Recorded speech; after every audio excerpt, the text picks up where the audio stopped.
son peuple dans un magnifique sursaut de dignité, s'est dressé d'une seule voix lors d'une conférence nationale souveraine réunissant presque toutes les forces vives de la nation contre la violence et l'arbitraire pour recouvrer la liberté et ouvrir la voie à un vaste mouvement de démocratisation des structures du pouvoir et de réhabilitation de l'homme noir. Cet élan exemplaire à tout point de vue faisait basculer le pays d'une dictature à la démocratie est loin d'être anodin. C'est ce point de basculement dans l'histoire du Bénin, ce printemps béninois, que nous souhaitons raconter. Page 13. Au total, l'ardoise que laissera le régime du PRPB se chiffrait à 600 milliards de francs CFA, dont 22 milliards concernaient le projet cimentier d'Onigbolo, 34 milliards le projet pétrolier de Sémé et 49 milliards le projet sucrier de Savet.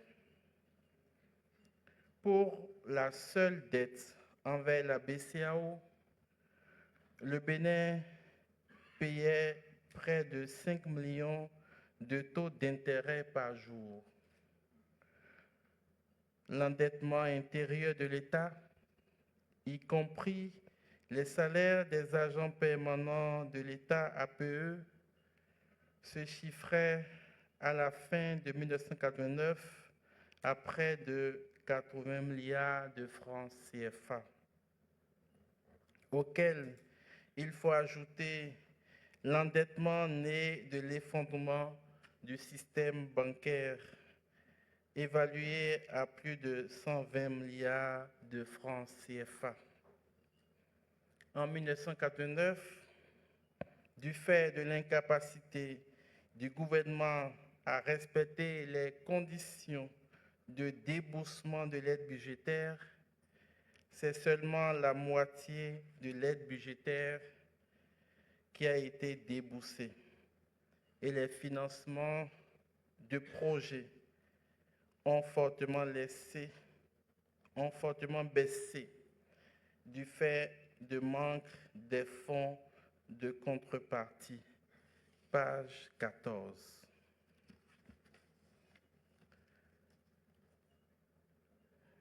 Je n'aime pas l'expression devoir de mémoire. Le seul devoir, c'est d'enseigner et de transmettre. Simone Veil. Je n'aime pas l'expression devoir de mémoire. Le seul devoir, c'est d'enseigner et de transmettre. Simone Veil. Excellence, Monsieur le Président Nicéphore Dieudonné Soglou. Excellence, Monsieur le Président Thomas Boniyayi. Excellence, Monsieur les anciens présidents de la Cour constitutionnelle du Bénin, Maître Robert Dossou, Professeur Théodore Olo, Monsieur le ministre Jean-Michel Abimbola, Monsieur le ministre Ganiou Soglo, Monsieur le maire Liradi Soglo, Mesdames et Messieurs les anciens présidents d'institutions en République du Bénin, Mesdames et Messieurs les ministres, honorables députés, Mesdames et Messieurs les maires en République du Bénin, Mesdames et Messieurs, en vos grades, qualités et titres. En vous saluant très chaleureusement, je vous souhaite à nouveau, frères, la bienvenue au lancement officiel du livre Vers le miracle béninois, l'épreuve du pouvoir et de la démocratie du président Nicéphore Dieudonné Soglo, notre ancêtre vivant. Une espérance illumine et rayonne dans le ciel béninois clair-obscur en ces instants mémoriaux de la commémoration des 35 ans de la Conférence nationale des forces vives de février 1990. Oui, il s'agit bel et bien d'une espérance portée par le premier président de l'ère démocratique qui signe de main de maître un ouvrage majeur, un legs, une mine, un trésor, c'est-à-dire ces mémoires portant un titre très significatif, Vers le miracle béninois, l'épreuve du pouvoir et de la démocratie. Le chef-d'œuvre édité aux éditions L'Harmattan à Paris ce mois de février 2025 couvre 323 pages, charpentées en 3 parties, respectivement intitulées « Historique d'une région et du Dahomey au Bénin ». La première conférence nationale des forces vives en Afrique et la période de transition. Le Bénin en chantier. Et quelques documents annexes en fin de livre. Dans cette présentation, j'essaierai de vous communiquer un peu l'esprit de l'œuvre, les dynamiques de l'auteur et un petit aperçu du contenu. 1. Une espérance lumineuse dans le ciel clair-obscur de l'Afrique et particulièrement du Bénin. Les rayons de soleil aux premières heures du renouveau démocratique en Afrique se sont vite dissipés en laissant place aux nuages des plus épais. Les conférences nationales ont presque toutes échoué. Depuis lors, plusieurs pays africains peinent à reprendre le chemin démocratique. Et puis, certains d'entre eux y ont renoncé carrément.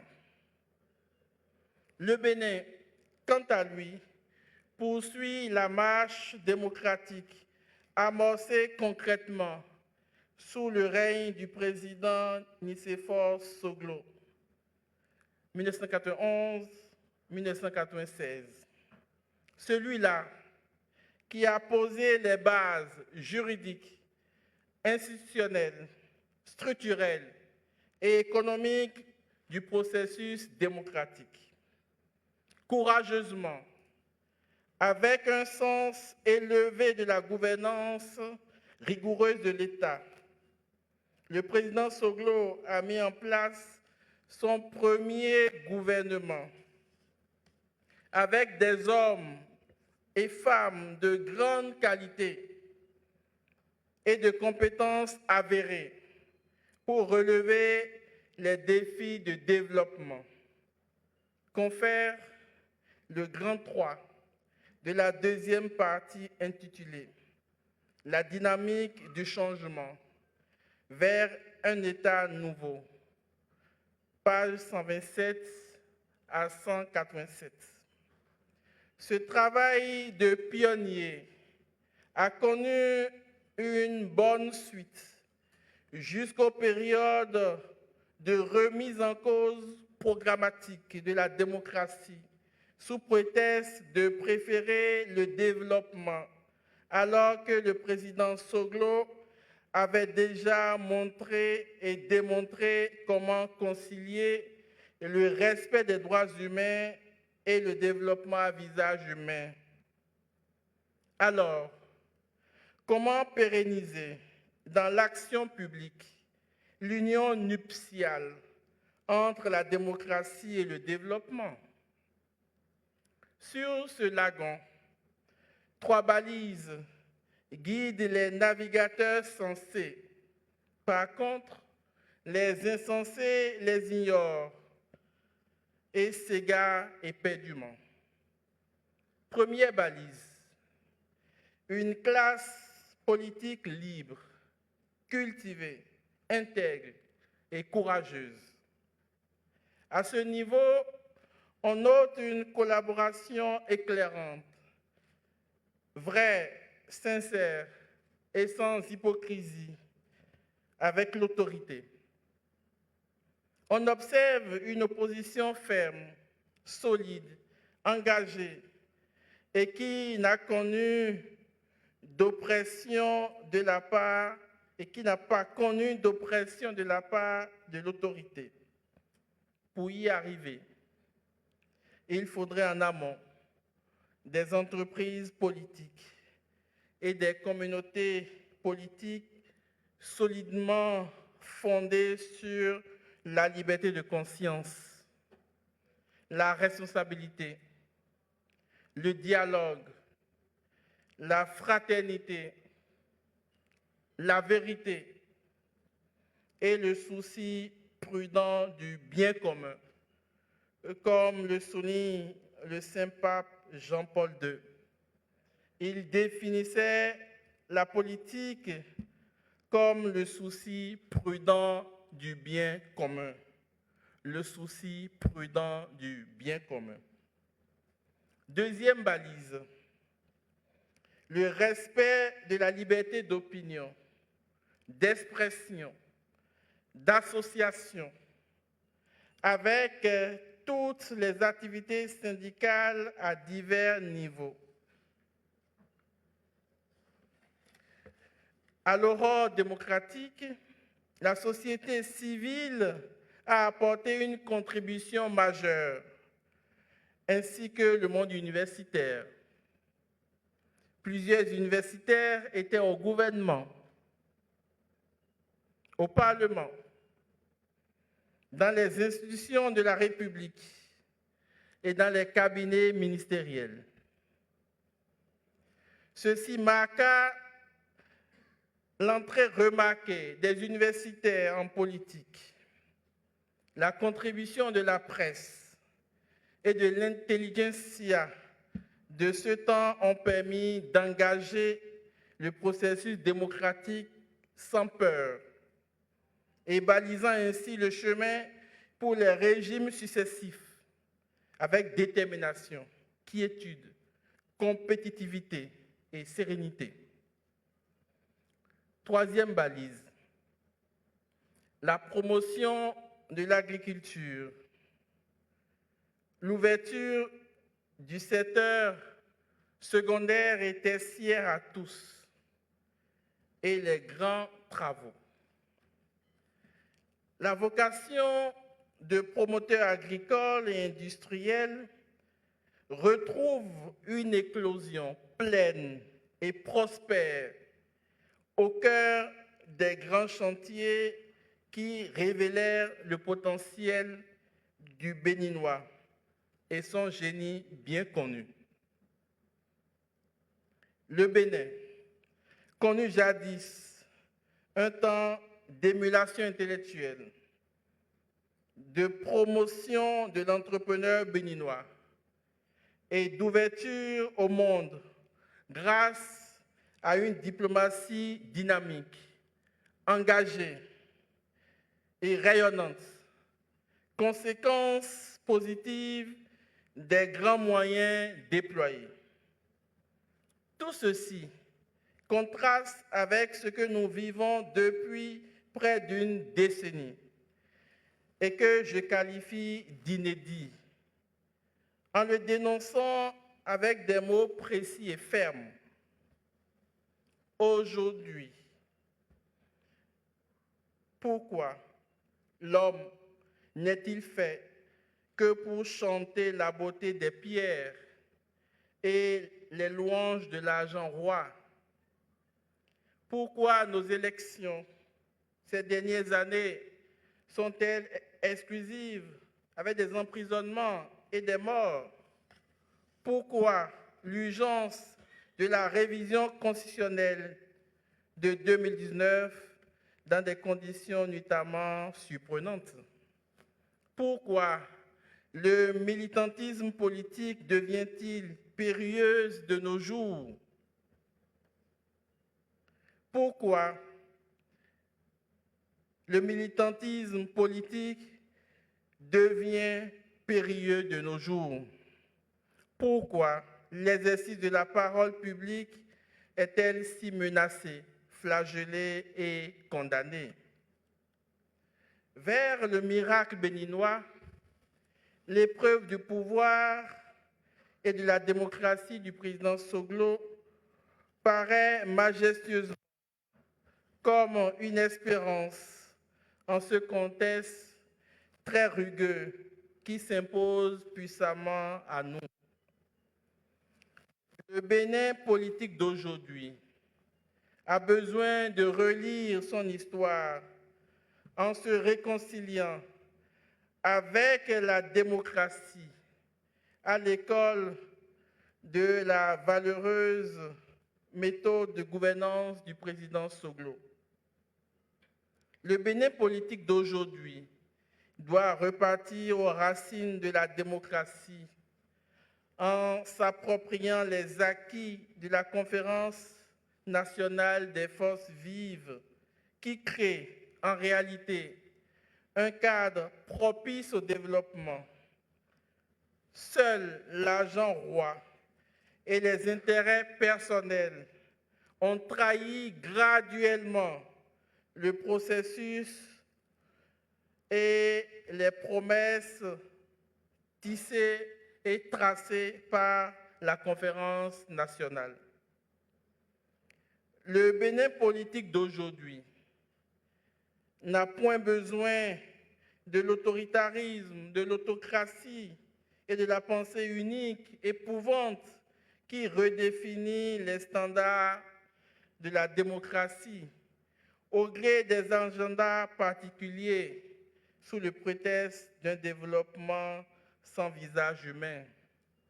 Le Bénin politique d'aujourd'hui devra distinguer le travail infrastructurel, moderniste, de luxe, de prestige, abus élitiste et touristique, très important aussi, du travail infrastructurel de nécessité, d'humanisation et de socialisation, indispensable pour les populations, car ce dernier travail est à leur service, à l'image des établissements sanitaires, scolaires, sociaux et universitaires. Le Bénin politique d'aujourd'hui devra s'appuyer sur l'expérience des anciens, des sages et des corps constitués pour avancer durablement en changeant les mentalités par l'éducation et l'exemplarité des élites et non pas la force de la loi et la lanière de la criette. La ténacité de l'éducation en famille, la rigueur de la formation en société et l'autorité de l'égalité des élites constituent le véritable saisissement ontologique des consciences citoyennes. La ténacité de l'éducation en famille, la rigueur de la formation en société, l'autorité de l'exemplarité des élites constituent le véritable saisissement ontologique des consciences citoyennes.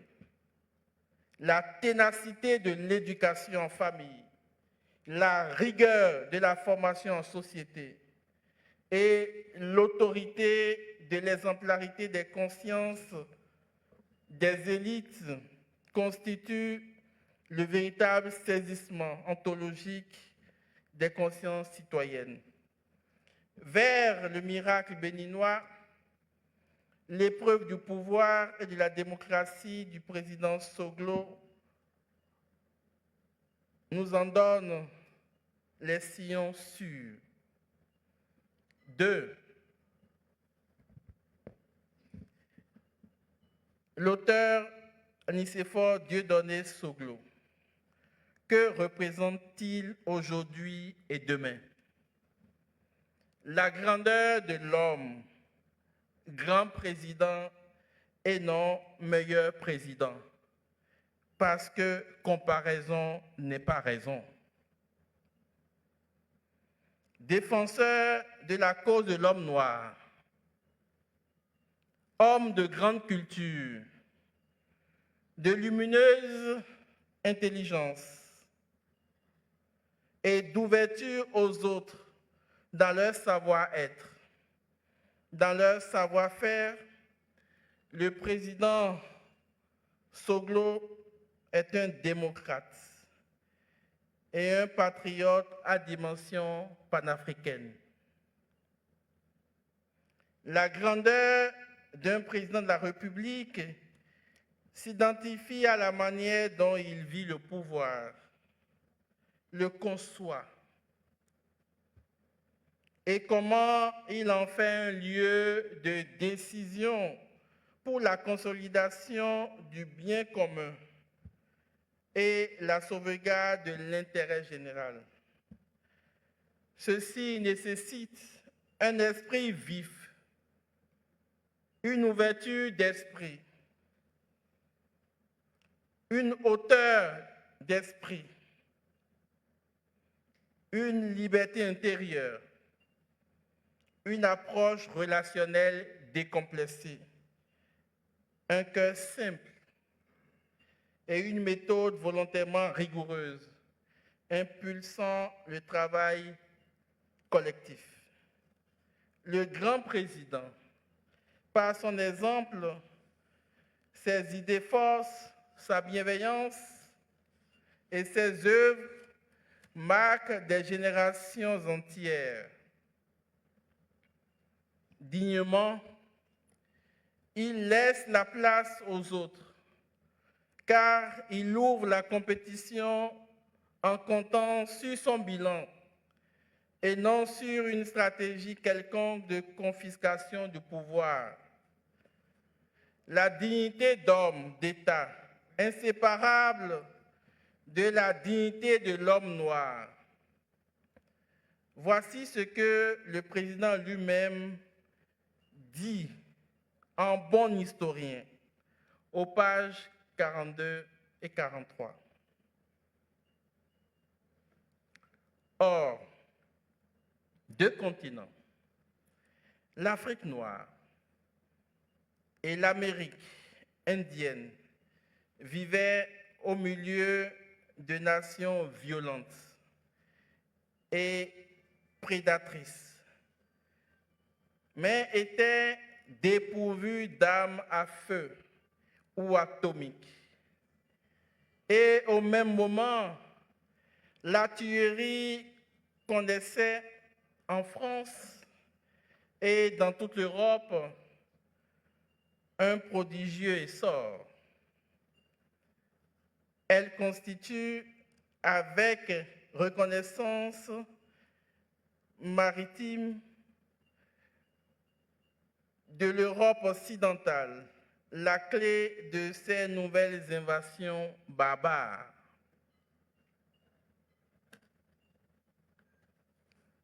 Le président Soglo continue toujours. C'est donc bien dans ces conditions historiques de conquête que naît la rencontre de l'Europe avec l'Afrique au sud du Sahara en général et de l'espace qui nous intéresse en particulier, destiné à devenir le Dahomey, puis le Bénin. Les rapports de l'Europe et de l'Afrique au sud du Sahara en général et du Dahomey en particulier furent désastreux pour ces derniers.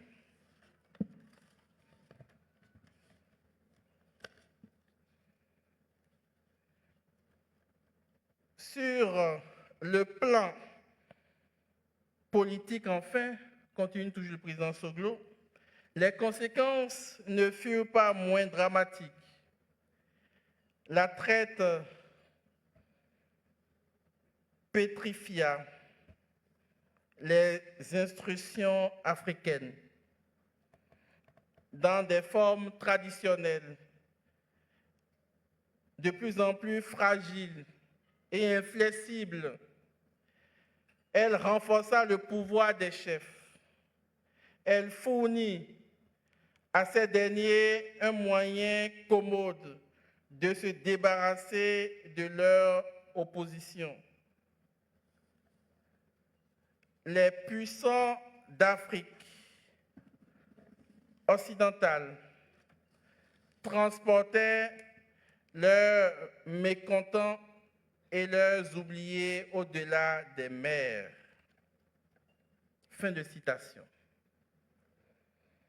Le savant, le poète et l'architecte. Ces trois attributs du président Soglo transparaissent aisément dans cette œuvre solennelle, qui est un délice historique, politique, économique et culturel. Livre élitiste, bien documenté, très structuré, style d'écriture et de pensée fleuri et raffiné. Le savant, le poète et l'architecte laissent à la postérité, à travers ce joyau, un vade-mecum.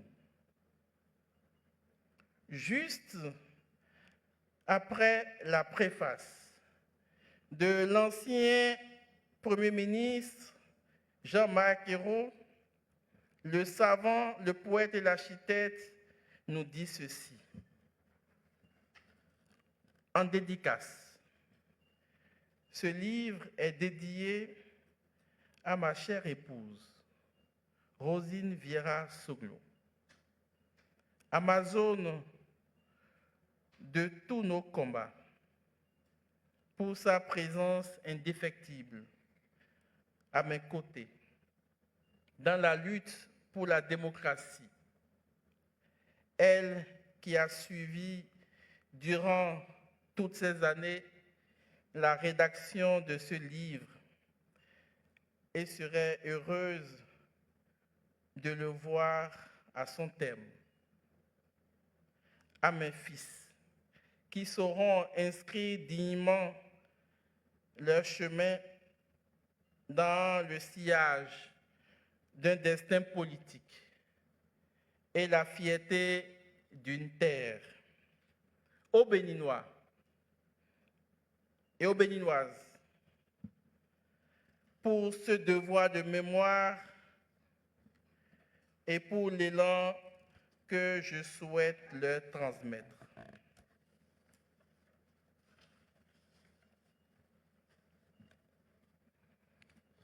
Dans l'avant-propos, ceci est écrit.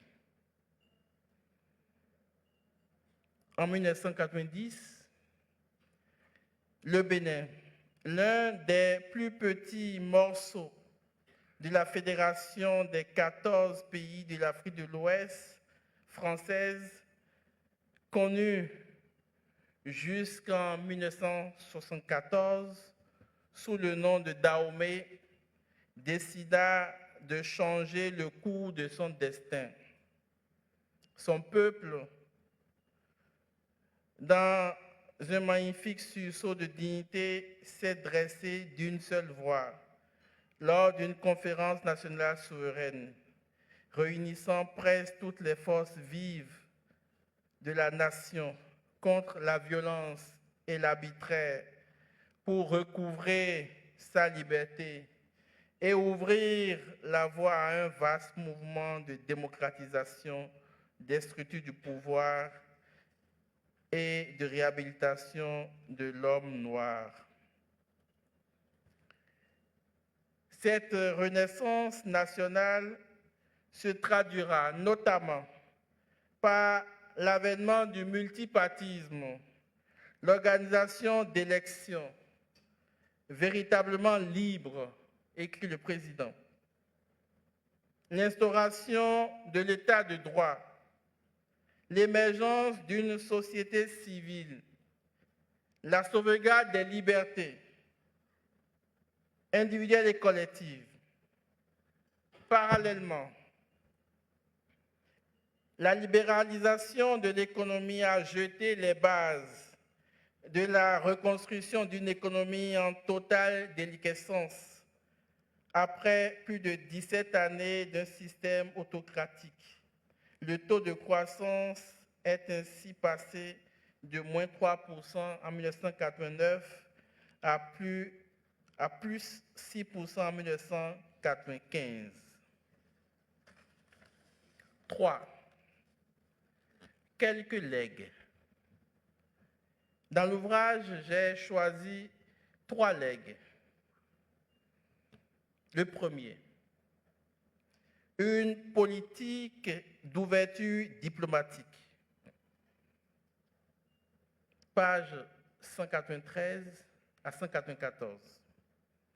Dans le contexte de vive compétition, dit le président Soglo, caractérisant désormais le monde, le Bénin, pionnier d'une transition démocratique exemplaire en Afrique, devait aller de l'avant et donc organiser une offensive diplomatique d'envergure pour faire connaître son expérience et mobiliser les appuis politiques et les ressources nécessaires à la reconstruction de son économie.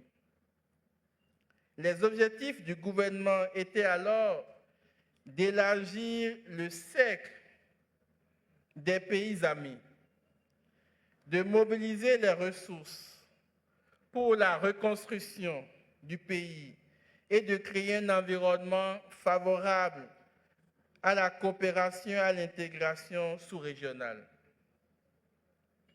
L'option idéologique antérieure qui avait conduit le Bénin,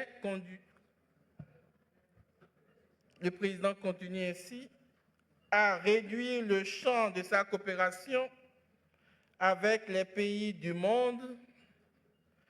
Aussi, dès la transition, lorsque j'étais Premier ministre, dit le président, dans mon discours d'investiture, avais-je tenu à insister sur une autre orientation à prendre. Il n'y aura pas de repliement sur soi. Nous vivons aujourd'hui dans une maison de verre où nul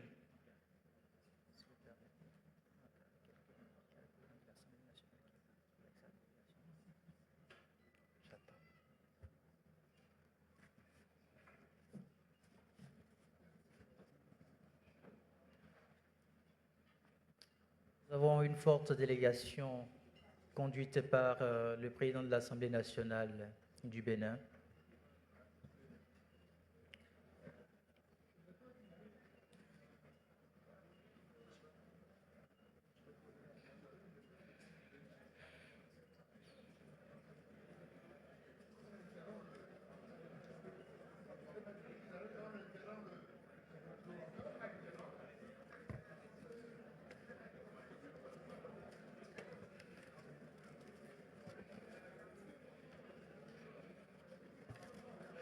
En définitive,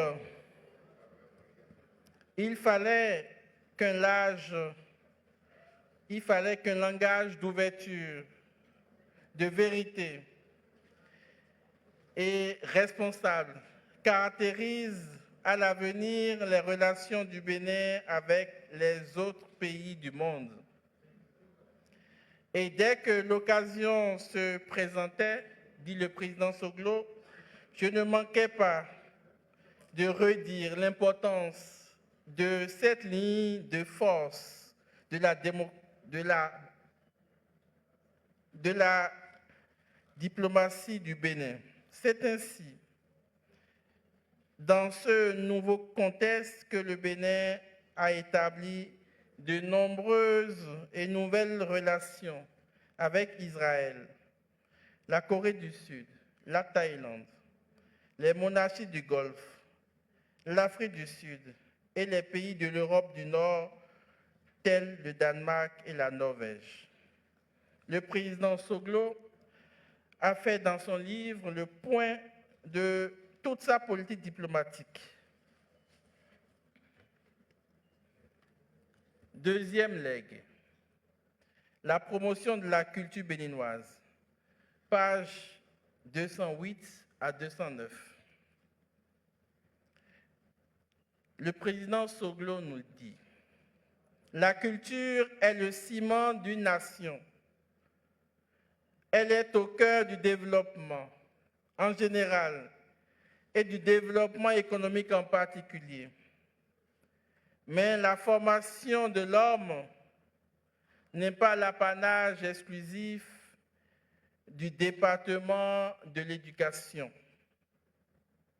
Aussi, il était important que la conférence nationale formule 6 importantes recommandations dans le domaine culturel, à savoir, le président Soglo cite ces points dans son livre. La prise en compte du volet culturel dans tout projet de développement, l'élaboration d'une charte culturelle qui réponde aux exigences d'une société démocratique, la préservation, la conservation, la protection et la promotion du patrimoine culturel, la création d'un fonds national à cet effet, l'établissement d'un organisme chargé de la défense des droits des artistes et des créateurs.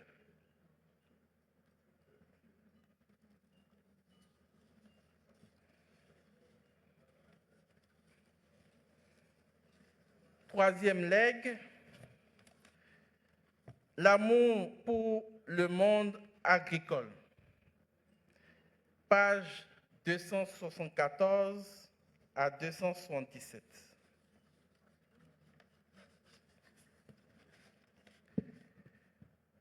Le président parle de la fête des paysans.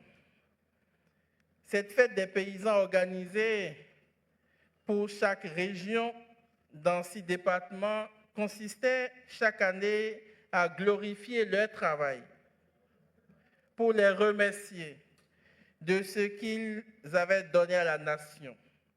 Il y avait des remises de prix et on leur permettait parfois un tour en hélicoptère ou en bateau pour mieux connaître le Bénin. Fin de citation. 4.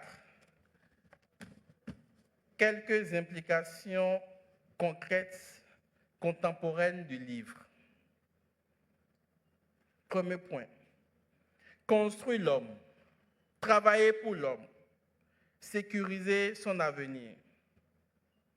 Le bien-être, le mieux-être, le contexte de vie, la condition de vie, le milieu de vie sont des clés du développement local. La décentralisation est un outil essentiel du développement humain intégral et ne doit donc pas être annihilée. Elle possède en elle-même ses mécanismes intrinsèques, sa physiologie et sa motricité. Dans un pays conséquent, la mairie, pour ne pas la nommer, et à la fois la rotule du développement et le refuge des populations. En France, pendant le phénomène des Gilets jaunes, pratiquement aucune mairie n'a été outragée. Par contre, toutes les préfectures étaient systématiquement prises pour cible. Au fond, toutes les stratégies de gestion opérées par la systématisation des plans B ou l'expertocratie ou encore le tutorat augmentent les budgets tout en ne permettant pas d'atteindre tangiblement les objectifs. Point 2. L'exemplarité et l'idéologie incarnée embrasent la société. La vocation d'hommes ou de femmes politiques repose sur un trépied fondamental et indispensable. Citoyenneté, intégrité et identité. Citoyenneté, intégrité et identité. Sans cela, n'entrez pas en politique. Je vous en prie, ne forcez pas. La politique est une vocation noble, salvatrice pour une nation et en vue de l'incarner dans le quotidien des populations, ce trépied est le premier niveau de discernement. Discerner la vocation politique, aller longtemps à l'école des partis politiques, parallèlement aux formations universitaires de rigueur, ensuite s'engager dans un terroir en distinguant par la vertu de l'exemplarité, en se distinguant par la vertu de l'exemplarité, enfin annoncer, défendre ses convictions, ses valeurs et sa vision. Troisième point, la finitude humaine, l'homme fait d'argile et la nation faite de bronze. La finitude humaine, l'homme fait d'argile et la nation faite de bronze. Nous ne devons jamais avoir peur de l'homme, mortel comme nous, mais la prudence n'est pas la peur, c'est l'intelligence de vie. Pour finir, tout le devoir de l'homme se résume dans l'obéissance à la volonté de Dieu. George Washington.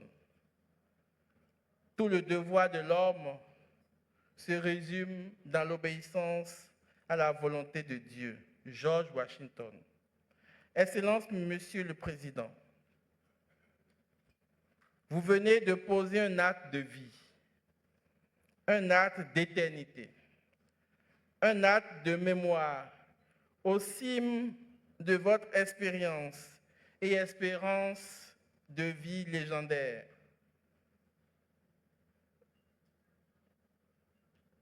Vous nous donnez là,